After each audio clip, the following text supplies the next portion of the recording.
l'élaboration d'une méthode à propos de la lettre du voyant. Depuis toujours, les poètes usent de leur intelligence et de leur sensibilité pour décrire ou suggérer ce qu'ils considèrent comme l'essence d'un système clos.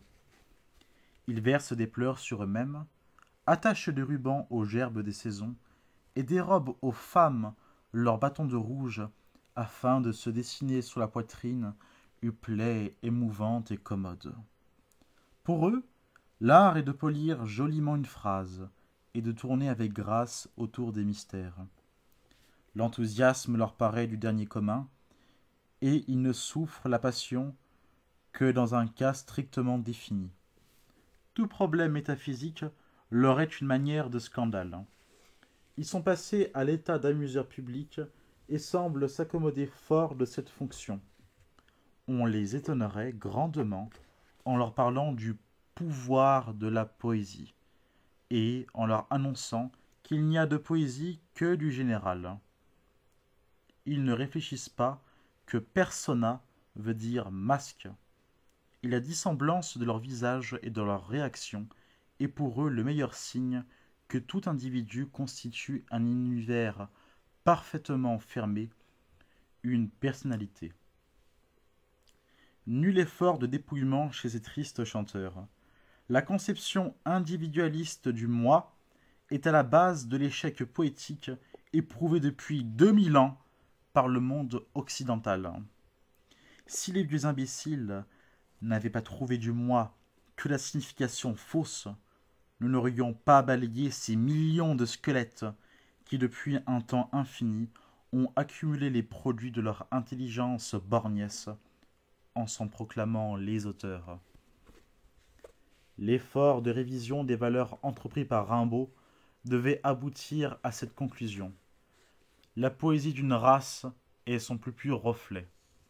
Le monde occidental, dominé par une religion et des institutions individualistes, ne pouvait produire qu'une poésie appliquée au sensible, puisque seul le désir d'unité permet à l'esprit humain d'opérer la synthèse qui le fait remonter à l'idée.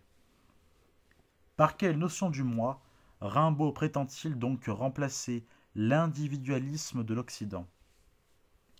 Souvenons-nous de ses lectures à la bibliothèque de Charleville. La littérature de la Grèce ancienne le fit accéder à la métaphysique de l'Orient, dont il retrouva les échos dans ses lectures kabbalistiques. Platon le conduisit à Pythagore, et, de ce dernier, il remonta jusqu'au mystère orphique que l'Orient transmit à la Grèce. C'est dans cette somme qu'il convient de chercher la conception de la personnalité proposée par le poète. Le védisme et le brahmisme enseignent que l'âme humaine n'est qu'une étincelle du feu universel, un reflet de Dieu au cœur de sa masse. Il n'y a pas de dualité entre Dieu et la création comme l'entend la religion occidentale sous sa forme orthodoxe.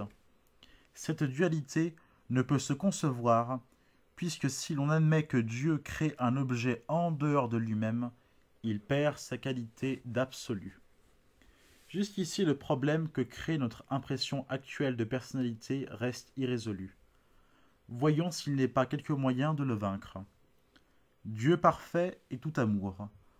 Or, aimer, c'est prendre conscience d'une dualité. Mais comme toute dualité est par nature interdite à l'absolu, le désir de Dieu ne peut que localiser, tant qu'il dure, des parcelles de sa divinité. Ces parcelles, ou mieux ces âmes, font partie de l'unité, mais ne sont pas l'unité même. Elles tendent à revenir s'y confondre, mais leur limitation momentanée au cœur de l'illimité leur impose une série d'expériences dont le but est la réalisation même de cette unité. L'âme humaine est donc réellement omnisciente puisqu'elle baigne en Dieu, mais la plus grande partie de ses pouvoirs est obturée par la matière qui la cerne. Et ce que nous nommons centre de conscience n'est en réalité qu'une lueur infiniment faible émanée de la conscience totale. Le centre de conscience ne réfléchit qu'une opposition entre la restriction de la connaissance humaine et la possibilité d'une science infinie que l'homme pressent et recherche. Cette opposition diffère évidemment d'intensité avec le degré d'évolution atteint par l'âme au cours de ses expériences. Le masque imposé par la matière est particulier à chaque esprit, autant d'hommes, autant de personnalités. La vraie conscience ne peut se retrouver que par l'oubli de ce que nous nommons ici-bas la conscience. Lorsque, dans la conversation, nous cherchons un nom quelconque sans pouvoir nous le rappeler, il y a qu'au moment où nous détournons notre attention de cette recherche que le nom perdu se retrouve. Ce phénomène banal m'apparaît singulièrement révélateur de l'obstacle apporté par la conscience à la découverte de la vérité. C'est que celle-ci se confond avec la notion d'unité, et que tout acte de conscience, tel que nous l'entendons, est basé sur l'attention. Or, faire attention, c'est s'intéresser, et par là même s'individualiser. Nous avons vu que les esprits sont réellement en Dieu, d'où cette parole d'un philosophe hindou. Brahman est vrai, le monde est faux, l'âme de l'homme est Brahman et rien d'autre. C'est ce qu'exprime Rimbaud en écrivant « Je est un autre ». Il eût aussi bien pu écrire « Je est Dieu en puissance ». Pour remonter à la conscience suprême, il est essentiel de cultiver en soi l'inattention et le désintérêt, puisque leur contraire nous procure le sentiment d'une personnalité à jamais distincte et nous amène à confondre avec la lumière un seul reflet de son éclat. Se désintéresser sur le plan matériel, c'est arriver à l'altruisme. Se désintéresser sur le plan psychologique, c'est parvenir à Dieu. N'est-il pas révélateur de mettre en regard telle phrase du Bhagavad Gita qui concerne la conception du moi et les lignes qu'écrivit Rimbaud sur le même sujet. Je est un autre. Si le cuivre s'éveille clairon, il n'y a rien de sa faute. Cela m'est évident. J'assiste à l'éclosion de ma pensée, je la regarde, je l'écoute, je lance un coup d'archet. La symphonie fait son remuement dans les profondeurs ou vient d'un bond sur la scène. Si les vieux imbéciles n'avaient pas trouvé du moi que la signification fausse, etc. Lettre du voyant. Celui dont l'esprit est égaré par l'orgueil de ses propres lumières s'imagine que c'est lui-même qui exécute toutes les actions résultant des principes de sa constitution.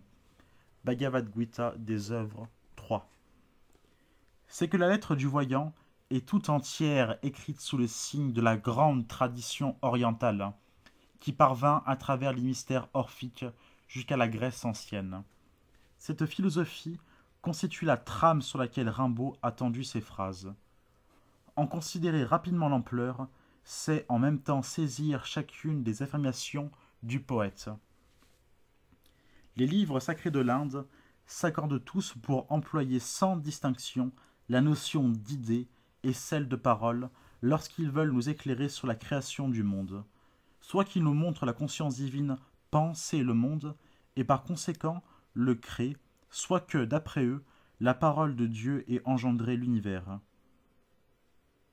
De même, la religion catholique, dans le principe était le Verbe, et le Verbe était avec Dieu, et le Verbe était Dieu. Toutes choses ont été faites par lui, et rien de ce qui a été fait n'a été fait sans lui. Saint Jean. De là vient l'importance fondamentale attachée aux mots dans les sciences magiques. Nous nous acheminons donc à la compréhension de ce passage qui fait suite à la conception du moi dans la lettre qui nous occupe. Du reste, toute parole étant idée, le temps d'un langage universel viendra. Il faut être académicien, plus mort qu'un fossile, pour parfaire un dictionnaire de quelque langue que ce soit. Des faibles se mettraient à penser sur la première lettre de l'alphabet qui pourrait vite ruer dans la folie. La confusion qu'établit Rimbaud entre la parole et l'idée résulte directement de la solution que fournit au problème de la matière la métaphysique dont il s'est pénétré. On y trouve que le monde existe parce que Dieu le pense et le prononce. Elle dévoile donc entre l'idée et la parole une similitude que la simple psychologie humaine vérifie d'ailleurs complètement. La pensée, même silencieuse, s'appuie toujours sur des combinaisons de formes ou de sonorités, ce qui est même chose puisque les parfums, les couleurs et les sons se répondent. Et pareillement, une pensée particulière naît de chaque combinaison d'harmonie ou de forme. Il n'y a pas d'idée sans parole, ni de parole sans idée. En poursuivant plus loin l'analogie, on arrive à réaliser que la vie ne peut se concevoir sans la matière, non plus que la matière sans la vie. L'une et l'autre ont la même source qui est la pensée divine, manifestée par la parole. Or, s'il existe une parenté entre les effets d'une même cause, la vie et la matière, loin de s'opposer, doivent être les aspects d'une réalité unique. Les différences que présentent ces aspects sont de même nature que celles que l'on constate entre les notes d'un accord musical. Les vibrations rapides engendrent des notes aiguës et les vibrations lentes des notes graves. La parole divine a, de même façon, fait naître des plans successifs dans l'univers. Et si l'on peut classer les sons en deux grandes catégories, les sons aigus et les sons graves, il est également possible de diviser les plans de l'univers en plans des idées et plans des réalités sensibles ou encore monde sans forme et monde de la forme. Voici ce qu'écrit Rimbaud à ce sujet. Donc le poète est vraiment voleur de feu. Si ce qu'il rapporte de là-bas a forme, il donne forme. Si c'est informe, il donne de l'informe. En ce qui concerne la continuité établie entre l'esprit et la matière, il déclare « Cet avenir sera matérialiste, vous le voyez. » Plus exactement, il faut dire qu'il n'y a ni esprit ni matière, mais un esprit-matière. Le monde sans forme dont nous avons parlé n'existe que pour l'observateur qui fonctionne sur le plan sensible. S'il lui était donné, au contraire, d'être éveillé sur le plan des idées, le monde sans forme deviendrait pour lui un autre monde de la forme. La distinction n'est qu'empirique et relative à l'homme conscient sur le plan physique. La nature des réalités varie avec la fréquence des vibrations qui leur ont donné naissance. Un certain nombre est par conséquent assigné à chaque état de l'esprit-matière.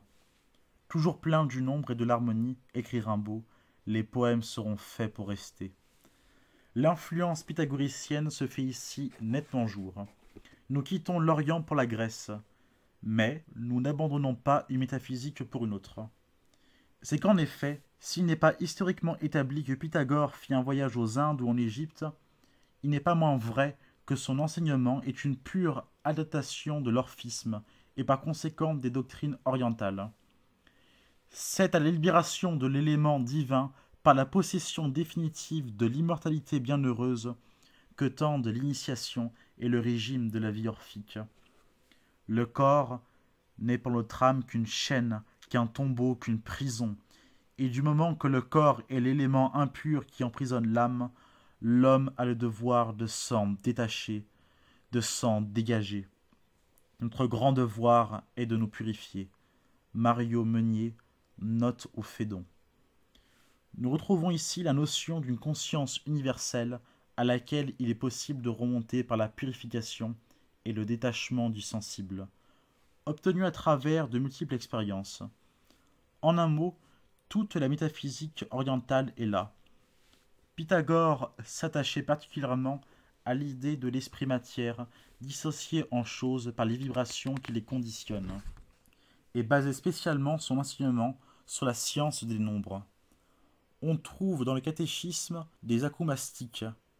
Qu'y a-t-il de plus sage? Le nombre. Qu'y a-t-il de plus beau? L'harmonie. Et chez Philolaos, toutes les choses qui nous est donné de connaître possèdent un nombre, et rien ne peut être conçu sans le nombre. Ou encore, l'harmonie est l'unification du multiple au composé et l'accord du discordant.